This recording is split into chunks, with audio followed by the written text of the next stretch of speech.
अल्हम्दुलिल्लाहि रब्बिल आलमीन वलाक़िबतु लिल्मुत्तक़ीन वस्सलातु वस्सलामु अला रसूलिल करीम अम्मा बाद।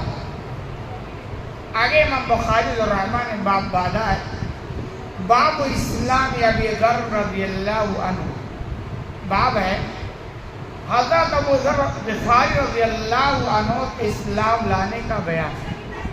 एक सहाबी है, तो इमाम बुखारी रहमान ने इनके इस्लाम लाने के वाक़े पर बाब बाधा। गालिबन ये पैगाम है कि देखें सहाबा कराम जो ईमान लाए तो कैसे कैसे ईमान लाए, कितनी उनको जुस्तजू थी, तड़प थी, और उसके बाद ईमान लाने के बाद उनके हालात कैसे बने, कैसे उन्होंने कुर्बानियाँ ईमान के लिए पेश की और दूसरों के लिए एक नमूना और इबारत बन जाए। हदीस नंबर 3522 अन इब्न अब्बास रज़ियल्लाहु अन्हुमा क़ाल, अब्दुल्लाह इब्न अब्बास रज़ियल्लाहु अन्हुमा से रिवायत और बयान करते हैं, लम्मा बलगा अबू ज़र मबअसु नबी सल्लल्लाहु अलैहि वसल्लम, कि जब अबू ज़र ग़िफ़ारी रज़ियल्लाहु तआला अन्हु को नबी करीम सल्लल्लाहु अलैहि वसल्लम के नबूवत की खबर पहुंची। कहना ये चाहते हैं कि जब इनको खबर लगी कि मक्का में एक आदमी है जो अपने आप को नबी कहता है, ये खबर जैसे इनको लगी, काला लिया अख़ी, तो अबू ज़र ने अपने भाई से कहा, यानी आपस में बातचीत हुई नबी करीम सल्लल्लाहु अलैहि वसल्लम के ताल्लुक से। उनके भाई का नाम अनीस था, तो अबू ज़र ने अपने भाई अनीस से कहा, इरकब इला हाज़िल वादी, तुम सवारी लो और उस पर सवार हो और इस वादी की तरफ जाओ, यानी इशारा था मक्का की तरफ कि भाई मक्का में एक ऐसा आदमी जो अपने आप को नबी कहता है, तो सवारी का इंतज़ाम करो और इस पर सवार हो और मक्का जाओ। वालम लिल इल्मा हाज़ा रजुल लज़ी यज़्मा अन्नहु नबिय्युन यातिल ख़बर मिनस समा, और उस आदमी के बारे में मेरे लिए जानकारी लाओ जो ये दावा करता है कि वो नबी है और उसके पास आसमान से खबरें आती हैं। नबी का मामला यही था, आप कहते थे भाई मैं नबी हूँ, मेरे पास आसमान की खबरें यानी जिब्रील आते हैं, वही लेकर आते हैं, अल्लाह का पैगाम मेरे पास लेके आते हैं, आपका दावा था और ऐसा ही था। तो जब ये खबर अबू ज़र के पास पहुंची तो उन्होंने अपने भाई से कहा, तुम जाओ मक्का में और इस मामले की हकीकत का पता लगा कर के आओ।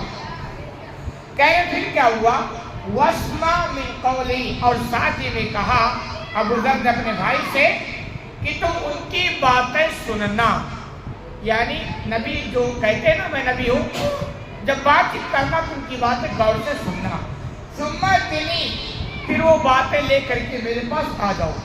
फंतल कलख, भाई तुरंत से चले गए, हत्ता कदीमहु, यहाँ तक कि वो मक्का पहुँच गए। वह समिअ मिन कौली, और उन्होंने नबी करीम सल्लल्लाहु अलैहि वसल्लम की बातें सुनी। सुम्मा रजा इला अबी ज़र, तुरंत से फिर वो लौट कर अबू ज़र रज़ियल्लाहु तआला अन्हु के पास आए, यानी भाई को भेजा, भाई गए, नबी करीम सल्लल्लाहु अलैहि वसल्लम से कुछ बातचीत भी हुई और उनकी बातें भी सुने, और वहाँ करके अबू ज़र के पास आए। फ़क़ाल लहू, चुनांचे उन्होंने अबू ज़र से कहा, रायतु यामुर बिमकारिमिल अख़लाक़, कि मैं गया और मैंने उनको देखा वो मकारिमे अख़लाक़ का हुक्म देते हैं। मतलब ये कि लोगों को समझाते हैं कि अपने अख़लाक़ बहुत अच्छे बनाओ, और खुद नबी करीम सल्लल्लाहु अलैहि वसल्लम के अख़लाक़ बहुत ही निराले थे, बहुत अच्छे थे। और कहीं कहा गया कि अगर आपका अख़लाक़ इतना अच्छा ना होता ना तो लोग आपसे दूर भाग जाते, क्योंकि वो तो बहुत बिगड़े हुए लोग थे ना। तो आपका अख़लाक़ इतना अच्छा था कि लोग आपके अख़लाक़ से मुतासिर होते थे। और खुद कुरान के अंदर अल्लाह ने कहा, इन्नका लअला खुल्क़िन अज़ीम, कि ऐ नबी आप अख़लाक़ के आला मकाम पर फाइज हैं। और ये ऐसे मौके पर अल्लाह ने कहा है जब मक्का वाले आपको कहते थे कि ये पागल है, मक्का वाले गेम खेलते थे कि चूंकि उनके बातों में बड़ा असर था, जो सुनता वो सुनता रह जाता, तो एक चाल चले कि ऐसा करे प्रचार कर दे कि ये पागल है, तो जब प्रचार हो जाएंगे तो कोई इनकी बातें सुनेगा। अच्छा, एक तो ये, अब नबी करीम सल्लल्लाहु अलैहि वसल्लम से ये बातें सुनते कि लोग मुझे पागल कहते हैं, तो ये तो इंसानी नेचर की तकलीफ होगी। भाई आप ठीक ठाक हैं और आपको लोग पागल कहें तो आपको तकलीफ नहीं होगी। ऐसे मौके اللہ نے کہا کہ اے نبی آپ پاگل نہیں، بلکہ آپ کا اخلاق اتنا اعلیٰ ہے کہ یہ لوگ اس اخلاق تک پہنچ ہی نہیں سکتے. پاگل کی تو بات ہی چھوڑ دو، آپ کا اخلاق ہی بہت نرالا ہے. تو ایسے وہ کہہ رہے اخلاق تو تھا ہی آپ کے پاس. وہ جب لوٹ کر کے آئے تو ابو ذر سے کہہ رہے وہ لوگوں کو اعلیٰ اخلاق کا حکم دیتے ہیں، اخلاق اچھا بناؤ، اور ہر ایک کے پاس اخلاق اچھا ہونا چاہیے. وہ کلام ما ہوا بشعر، اور ان کا جو کلام ہے نا وہ شعر شاعری نہیں ہے. عربوں کے اندر شعر شاعری کا بڑا چلن تھا، بڑے بڑے شاعر ہوا کرتے تھے اور شعر پڑھتے تھے، داد ان کو ملتا، حوصلہ ملتا، انعام ملتا، یہ ساری چیزیں بہت مشہور تھی. تو لوگ ہوتا تھا یہ بھی کوئی شاعر ہے، لیکن جو شاعر ہوتا تھا نا وہ ان کے کلام کی حکیمت جانتا اور کہتا بھائی یہ کسی شاعر کا کلام نہیں، قرآن تو اللہ کا کلام ہے نا، کہاں تال میل بیٹھ سکتا ہے. تو وہ سن کر کے آئے اور انہوں نے کہا بھائی وہ کسی شاعر کا شعر بھی نہیں ہے. فقال ما شفیتنی مما اردت، چنانچہ ابو ذر نے یہ ساری باتیں سنی اور کہا کہ جس مقصد کے لیے میں نے تمہیں بھیجا تھا نا مجھے تشفی نہیں ہوئی، یعنی مجھے ابھی اطمینان نہیں ہوا جو میں چاہتا تھا.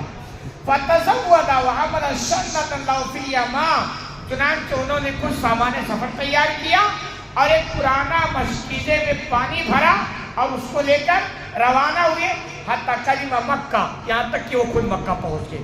بھائی کے خبر سے وہ مطمئن ہوئے. یہ آپ دیکھیں نا تڑپ، کہ ایک آدمی کے اندر جب تڑپ ہوتی ہے نا تو اللہ توفیق بھی دیتا. کیوں؟ اللہ محتاج نہیں ہے، اللہ تو بندے کی طرف دیکھتا ہے.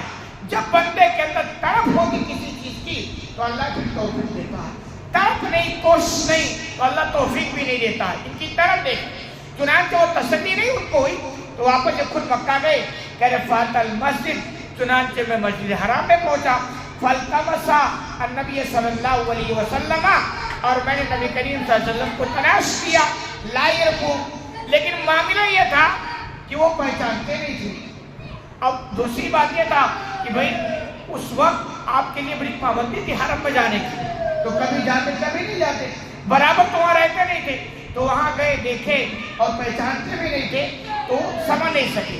وہ کریا یہ سلام ہو، اور انہوں نے پسند بھی نہیں کیا کہ کسی سے پوچھے. کبھی کبھی مزاج کا آدمی ہوتا ہے کہ کام کے لیے آیا ہے نا، لیکن کبھی کسی سے کوئی بات چیت نہیں کرتا ہے کہ بھئی کسی سے سوال کر کے جانیں. تو وہ پریشان ہیں، نبی کو تلاش کرے، پہچان نہیں پا رہے ہیں اور کسی سے پوچھ بھی نہیں پا رہے ہیں. حتی ادرکوا بعض اللیل، یہاں تک کہ اس حرم میں ان کی کچھ راتیں بھی گزر گئی. استجا، چنانچہ وہ لیٹے ہوئے تھے. فراؤ علی، تو علی رضی اللہ تعالیٰ عنہ نے ان کو دیکھ لیا. فعرف انہ غریب، اور علی سمجھ گئے کہ یہ بندہ کوئی مسافر ہے. بھئی مسافر آتا تو لوگ سمجھ جاتے ہیں کہ اس محلے کا آدمی یہ نہیں ہے، کوئی اجنبی آدمی ہے. تو علی رضی اللہ تعالیٰ نے دیکھا تو سمجھ گئے کہ بھائی کوئی مسافر ہے، چلتے ہیں معلوم کرتے ہیں. حدیث لمبی ہے، باقی بات انشاءاللہ اگلی درس میں. اللہ رب العالمین سے دعا ہے کہ الہ العالمین تمہیں کہنے سنے زیادہ عمل کرنے کی توفیق